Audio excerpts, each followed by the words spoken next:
Kamuntik nang magsuntukan sa Senado Yan ba ang dahilan kaya tatakbo ulit si pambansang kamao natin si Manny Pacquiao? Di ba? Guys, paalala sa ating mga senador at sa ating mga kagalang-galang na congressmen and women. Ang Senado at ang House of Representatives ay ang bahay ng bayan. Di ba? Guys, isipin niyo ito.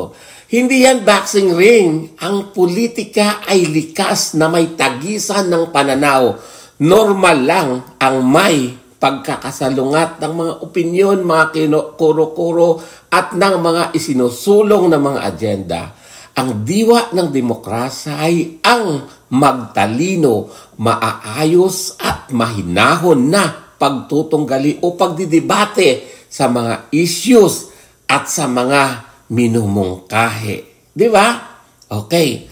Advancing an advocacy can be passionate and legislators may disagree, but they need to be unlikable, disobliging, and childish.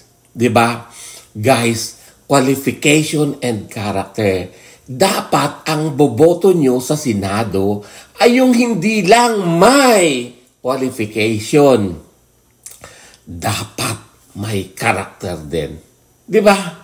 Guys, qualification is a requirement of law. Like senators must at least be 35 years of age, di ba? Natural-born Filipino citizen, able to read and write, registered voter, and at least 2-year resident of the Philippines. Di ba? Character is the right attribute of a person for the position, like intelligent, upright, patient, modest, honest, and of course, decent. Senators must have both qualification and character. Well, to many people, the perception is that a number of our senators are qualified but has no character.